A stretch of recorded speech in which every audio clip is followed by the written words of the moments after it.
j'espère que vous allez bien. Dans cette vidéo, on parlera de l'importance de sortir et de faire des activités seul, que vous soyez en couple ou célibataire.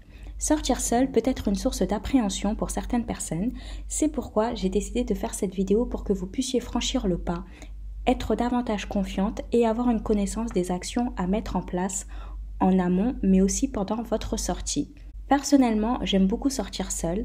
Ça doit être mon côté introverti car je peux prendre mon temps et je suis libre de faire ce que je veux quand je veux sans être soumis à l'agenda d'une ou plusieurs personnes. Mais cela ne m'empêche pas d'être à l'aise également lorsque je sors en groupe. L'un n'empêche pas l'autre. On parlera ici en détail des bénéfices et des limites de cette pratique dans le chapitre suivant et des lieux où vous pourrez vous rendre. Le but n'est pas de vous habituer à sortir seul tout le temps. Il faut également que vous soyez ouverte et que vous sortez de temps en temps avec vos amis ou en famille. Le but de cette vidéo est de vous apprendre à sortir de temps en temps seul et de ne pas dépendre des autres dans votre évolution personnelle. Élargir vos connaissances et votre cercle social reste essentiel. Il ne s'agit pas d'ici d'occulter ce point qui reste nécessaire et primordial à mes yeux. Pour information, vous pourrez trouver les chapitres de cette vidéo dans la barre de description. Premièrement, on va parler des bénéfices de sortir seul. J'ai plusieurs points, j'en ai à peu près 10. J'en ai 10. Le premier point, vous sortirez de votre zone de confort. Parfois, c'est en sortant de votre zone de confort que vous allez découvrir de nouvelles choses. Comment souhaites-tu évoluer en restant toujours dans le même environnement, la même ville, les mêmes lieux? Ce n'est pas possible. Évidemment, il y a Internet, mais il y a aussi pléthore d'activités à faire en dehors de chez soi. Rester chez soi 7 jours sur 7 et 24 heures sur 24 n'est pas sain. Je te le déconseille fortement pour ta santé mentale. Découvrir de nouveaux lieux, acquérir de nouvelles connaissances, te rendra non seulement cultivée, mais aussi intéressante. Avoir la capacité de parler à des inconnus est également un art. Deuxièmement, il faut également avoir la notion de sacrifice. Parfois, vous n'aurez pas envie de sortir, mais je pense qu'une sortie par semaine est un bon début. C'est pour cela qu'il ne faut pas trop s'attarder sur la notion de motivation. Parfois, il faut s'obliger pour être motivé. Planifier en amont votre sortie vous permettra de vous y tenir en réservant et en payant des activités par exemple.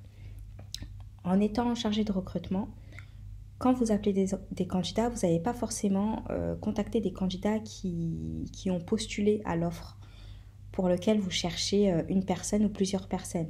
Il faut motiver en fait ces personnes-là, il faut leur donner envie de vous rejoindre. Et donc c'est pour ça que la notion de motivation, elle est à prendre avec des pincettes. Vous ne serez pas toujours motivé. Certes, il faut avoir la passion. Vous pouvez avoir la passion et être de manière générale motivé la plupart du temps. Mais parfois, parce que vous avez la flemme ou parce que vous êtes fatigué physiquement, vous n'aurez pas la motivation. Mais là encore, c'est pour ça qu'il faut prendre vraiment conscience de la notion de sacrifice. Après être sorti seul, par contre, vous serez tellement fier de vous-même, je peux le confirmer à 200% que justement, tu auras développé une motivation et tu réitéreras l'expérience. Troisièmement, je vais passer au vouvoiement. Cela vous permettra de développer votre confiance. En effet, plus vous sortirez et plus cet exercice deviendra automatique, presque naturel. Vous vous poserez moins de questions et vous aurez une capacité d'adaptation à diverses situations. Quatrièmement, vous pourrez être plus facilement abordé car vous serez seul et ça vaut également pour vous si vous souhaitez aborder une personne lorsque vous êtes seul. Parfois, c'est plus simple, vous vous sentez plus à l'aise. De plus, vous n'êtes pas prise par le temps et vous ne serez pas vu comme mal poli par votre amie si vous étiez déjà accompagné de celle-ci. Cinquièmement, justement, vous n'aurez pas les impératifs de la personne qui vous accompagne, vous prendrez votre temps et vous sortirez selon votre agenda. Sixièmement, ça vous permettra d'apprendre de nouvelles connaissances, notamment dans les musées ou expositions par exemple, et découvrir de nouveaux lieux. Cela vous permettra de les recommander à votre entourage et vous montrerez que vous êtes cultivé et que vous sortez. Avoir de la culture, surtout en France, est nécessaire car les Français mettent en avant la culture. C'est un pays qui fait partie du vieux continent. Donc surtout si vous êtes issu d'une, entre guillemets, minorité en France, vous sortirez du lot et vous serez là où on ne vous attend pas. Septièmement, vous pouvez également trouver votre futur mari Qui sait, cela est possible ou des personnes qui pourront vous aider à évoluer personnellement ou gravir les échelons professionnellement. Huitièmement, sortir seul vous permettra de vous accorder du temps. Vous prenez soin de vous mentalement et physiquement en marchant s'il s'agit d'une promenade par exemple. Prendre l'air est capital surtout dans les parcs. À titre personnel, j'aime beaucoup me promener dans les parcs. Je me nourris de CO2 et j'ai l'impression que les arbres aspirent mes énergies négatives. Et par ricochet, le fait que vous prenez soin de vous et que vous vous estimez, cela vous permettra de ne pas accepter des comportements déviants allant à l'encontre de vos principes. Vous vous affirmerez davantage. Neuvièmement, savoir être seul est un signe de sagesse. Voilà ce que m'a dit un jour une personne qui m'a vue seule à une table. J'étais très contente, même si pour moi c'était tout à fait normal. Être seul ne doit pas être vu comme une tare ou quelque chose de bizarre. Dixièmement, last but not least, être seul vous permettra de travailler votre démarche et votre regard. C'est comme en voiture, il faut avoir un regard droit en avant et pas arriver sur le sol comme si vous avez peur du regard des autres. Et n'oubliez pas de sourire aussi, alors pas en fixant les gens bien sûr, mais ne pas avoir le regard trop fermé non plus. Et sourire peut attirer des personnes pour vous parler et vous aborder. Ainsi, vous avez vu qu'il y a beaucoup d'avantages à sortir seul. Si vous avez d'autres bénéfices en tête, n'hésitez pas à les écrire en commentaire pour en faire profiter les autres et pour ma connaissance personnelle. Nous allons à présent nous pencher sur les limites de cette pratique. Les limites de sortir seul. Les limites pour moi, c'est qu'il faut prioriser cette pratique dans votre agenda et donc dégager du temps. Parfois, on a l'impression de ne pas avoir de temps, mais en fait, il s'agit de prioriser certaines de nos activités. Je peux vous affirmer sans aucun doute que si je vous annonce maintenant qu'il faut se déplacer pour retirer un chèque que vous avez gagné à l'euro-million, vous trouverez miraculeusement le temps d'aller le chercher, même si vous êtes au bout de la France. Vous trouverez une solution, même si cela ne sera pas simple. Deuxièmement, la limite que j'ai remarquée, c'est que, alors c'est pas parce que vous sortez seul qu'il ne faut pas développer ces soft skills. Être sociable, avoir l'art de se faire des amis et avoir l'art des small talk. En effet, sortir seul ne vous empêche pas de développer votre capacité à nouer de nouvelles relations et ne doit en aucun cas être une excuse pour ne pas développer ce soft skills qui vous servira à vie. Ce n'est pas une excuse également pour passer moins de temps avec votre entourage, famille et amis. Sortir seul ne doit pas se substituer à notre besoin vital de sociabiliser et sortir seul ne veut pas dire ne parler à personne. Faites attention sur ce dernier point. Voilà pour les limites de cette pratique, pareil que pour les bénéfices. Si vous avez d'autres limites à partager, n'hésitez pas à les écrire en commentaire. Dans un second temps, nous parlerons maintenant de l'aspect pratique. Et oui, la théorie c'est bien et c'est simple, mais maintenant me diriez-vous où sortir et comment se comporter? Voici les réponses à vos interrogations. Où sortir et que faire? Dans un premier temps, il faut faire une liste des lieux que vous souhaitez découvrir. Cela peut être des restaurants, des musées, des châteaux. Donc là, vous allez vraiment écrire restaurant, par exemple, Café de Flore, restaurant un tel, restaurant X, etc. Vous allez écrire le nom du musée. Vous allez faire une liste, par exemple, de 10 musées que vous souhaitez voir, le nom de château que vous souhaitez voir, peu importe, etc. Vous faites une liste, vraiment, c'est comme une sorte de brainstorming. Mais il faut vraiment que les lieux vous plaisent, parce que si les lieux vous plaisent pas, évidemment, ça ne va pas vous donner envie. Allez premièrement dans des lieux qui vous intéressent, et après, par exemple, allez dans des lieux peut-être qui ne vous intéressent pas, mais qui correspondent en tout cas à vos centres d'intérêt. Donc après avoir listé cette liste-là, vous allez ranger tous les lieux par catégorie. Par exemple, vous allez faire une catégorie musée. Donc là, vous avez listé tous les musées. Vous allez faire une catégorie voyage. Par exemple, j'aimerais voyager aux États-Unis, j'aimerais voyager en Afrique, j'aimerais voyager en Asie, etc. Vous nommez vraiment le pays. Ensuite, à côté de chaque activité, vous allez indiquer le mot, par exemple, fait. Et comme ça, vous allez voir visuellement ce que vous avez réalisé seul et cela vous permettra de vous rendre fier et ça sera une source de motivation par la suite.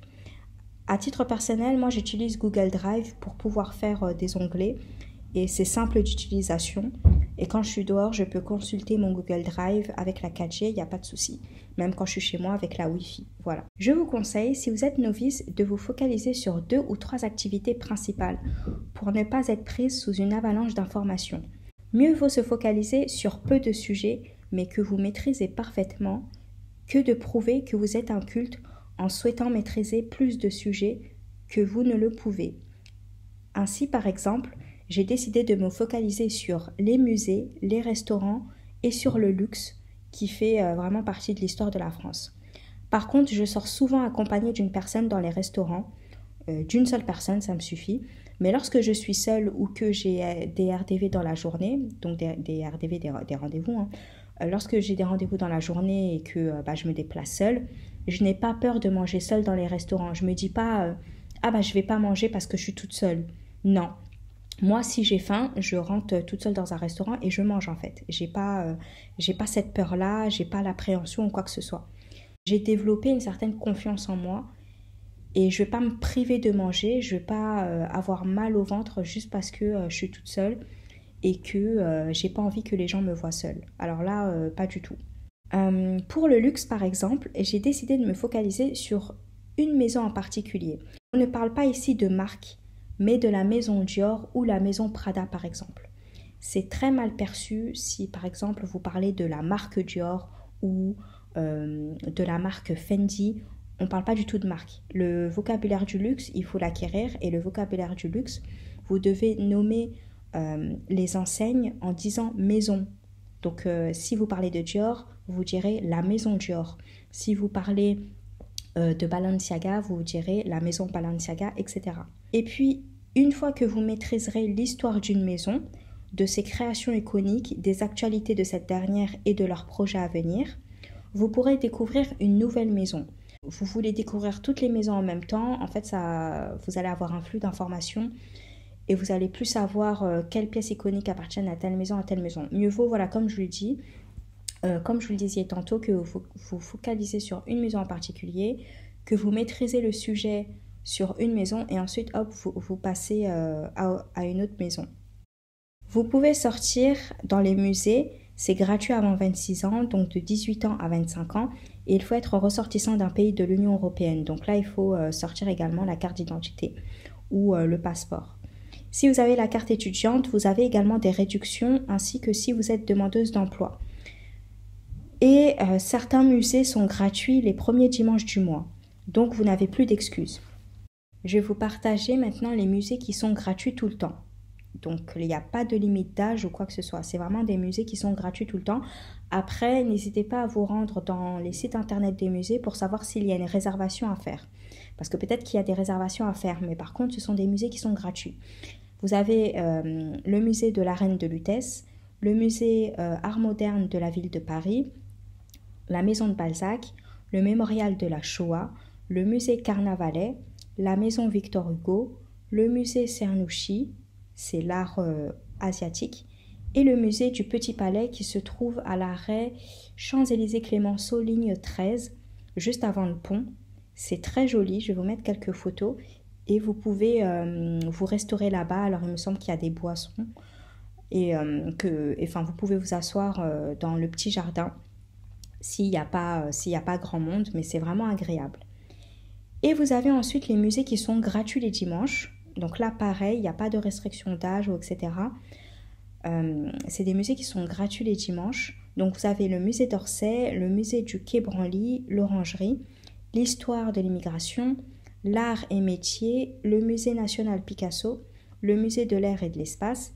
Vous avez également la nuit du musée qui a lieu au mois de mai de chaque année. En mai 2024, c'était la 20e édition. C'était de 20h à 1h du matin. Ça, c'est très intéressant. Vous avez la possibilité de visiter des musées pendant ces tranches d'horaire-là. Et par exemple, vous aviez également la visite gratuite de 20h à 22h du château de Fontainebleau. Donc ça, c'était en mai 2024. C'est déjà passé. Hein. Mais vous aurez la 21e édition en mai 2025. Donc n'hésitez pas à vous renseigner avant le mois de mai. Et vous avez également le musée gratuit le dimanche. Donc vous avez le musée Yves Saint Laurent.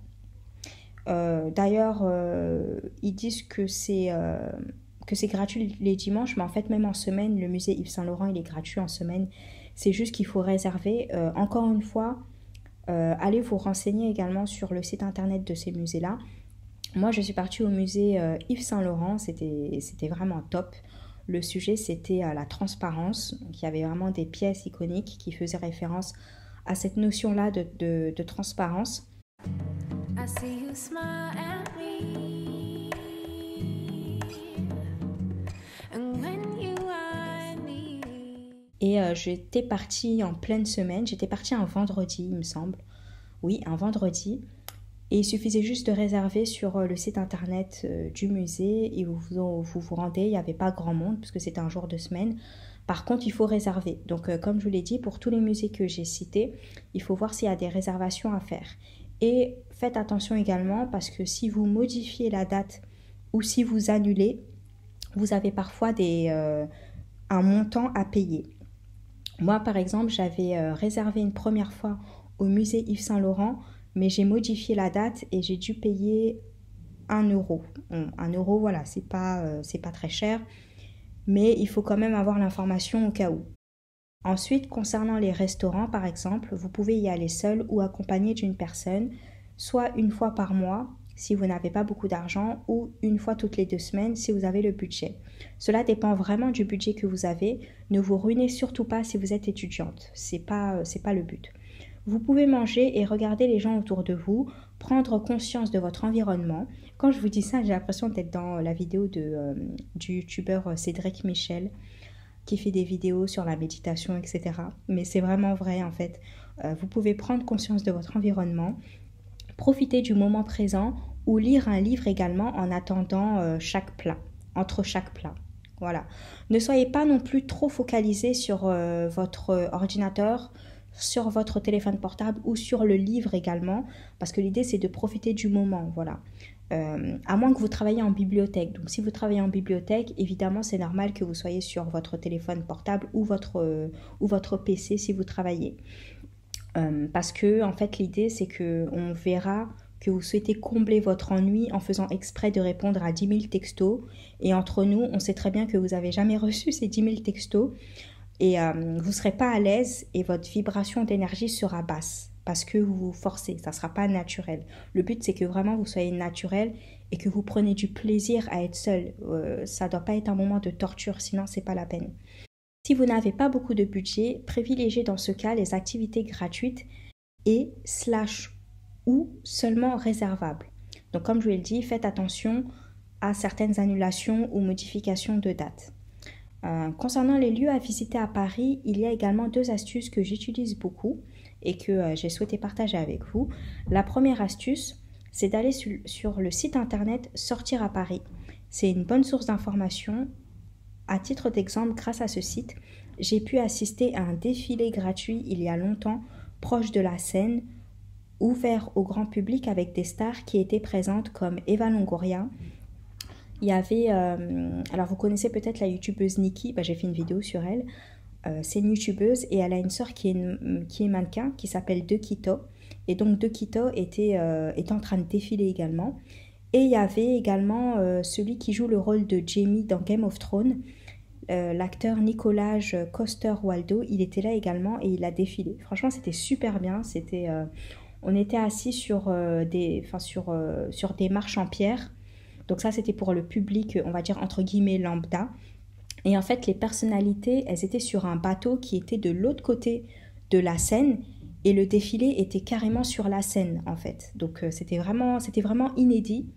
Et ils avaient fait exprès d'accueillir en fait le grand public pour justement casser cette barrière un peu on n'invite que des VIP, etc. Franchement, c'était vraiment cool. Et le pire, c'est que c'était gratuit. C'était gratuit et c'était ouvert au public. Alors je me souviens plus si c'était réservable, mais en tout cas c'était gratuit et c'était tellement bien. J'ai pu inviter 2 de mes copines et je me souviens, mes copines à l'époque, elles m'avaient dit déesse d'Olympe VIP, franchement c'est une superbe idée que tu as eue. Grâce à Sortir à Paris également, j'ai pu visiter dernièrement, alors il y a moins d'1 an, l'exposition LV Dream de LVMH. C'était en fin 2023 et avoir une explication quant à la disposition des objets par une hôtesse. C'était vraiment sympa et j'ai pu en faire profiter mes amis qui étaient contentes de découvrir ce lieu. J'y étais allée une première fois. Alors j'y étais allée avec ma soeur la première fois et la deuxième fois j'avais ramené deux de mes copines également. Cette exposition est gratuite donc allez-y. Elle est située devant la Samaritaine à Châtelet et par contre il faut réserver. L'exposition est toujours en cours, je vous mettrai le lien de la réservation dans la barre de description. La deuxième astuce que je souhaitais partager avec vous, c'est que je me suis abonnée à une chaîne YouTube d'une japonaise qui vient souvent en France. Et comme il s'agit d'une touriste qui est souvent accompagnée par sa mère japonaise qui parle également français, je découvre avec eux deux des lieux à visiter. Et oui, parfois, les touristes connaissent davantage des lieux historiques ou des institutions à visiter que les locaux eux-mêmes. La connaissance n'est pas une notion figée, on apprend tous les jours, bien sûr, on apprend de n'importe qui, et l'humilité est l'ami de la curiosité. Être curieuse vous ouvrira des portes. Vous pouvez également vous promener dans les parcs, vous poser sur un banc et lire un livre par exemple. Moi ce que j'admire en fait chez les personnes asiatiques, c'est que lorsqu'elles viennent en Europe ou enfin peu importe dans tous les pays où ils visitent, ils ont vraiment cette notion de curiosité. Ils vont vraiment dans des lieux qui sont phares. Quand on parle d'institutions, par exemple, ça peut être des restaurants. Par exemple, le restaurant Bouillon Chartier, c'est une institution, c'est un restaurant qui existe depuis très longtemps, les années 1800 il me semble. C'est vraiment un restaurant à bas prix en plus. Donc voilà, si vous êtes étudiant ou peu importe, vous pouvez vous y rendre, donc c'est le restaurant Bouillon Chartier. Et comme je vous le disais tantôt, vous pouvez vous rendre dans une bibliothèque, vous pouvez visiter les bibliothèques. Vous avez par exemple à la bibliothèque François Mitterrand, le centre Georges Pompidou et d'autres bibliothèques également. Vous pouvez y travailler sur vos projets. Parfois, c'est pas bon de rester chez vous toute la semaine pour travailler. Parfois, il est bon de sortir de chez vous, même si c'est pour aller à la bibliothèque qui est à 5 minutes de chez vous, par exemple. C'est quand même bien d'être dans un nouveau lieu, capter de nouvelles énergies. Bon, moi, je suis très portée énergie, je suis très portée astrologie également. Je suis catholique, je suis croyante, donc je crois à tout ça. Mais voilà, allez dans d'autres environnements, dans d'autres endroits, vous allez capter d'autres énergies, vous allez... J'aime bien dire un peu recycler votre air tout simplement et prendre l'air également, c'est important. Mais voilà, ne restez pas tout le temps chez vous, même si vous devez travailler à la chaîne, on va dire. Voilà, aérez-vous l'esprit et aller à la bibliothèque, c'est un bon moyen de rester focus sur votre travail tout en allant dans un autre environnement. Et vous serez moins, on va dire, tenté d'allumer votre télé ou voilà, de faire autre chose. On en vient à la conclusion. Ça, c'était mes conseils pour évoluer personnellement et être à l'aise lorsque vous sortez seul. J'espère que cette vidéo vous aidera et qu'elle vous servira à découvrir de nouveaux lieux et à accroître également votre capacité à aller vers les autres lorsque vous êtes seul. Cela vous permettra de vous affirmer davantage et de vous découvrir dans des situations inédites. Si cette vidéo vous a plu, merci de liker et de partager à celles qui en auront besoin. Gratitude infinie les déesses. Bye!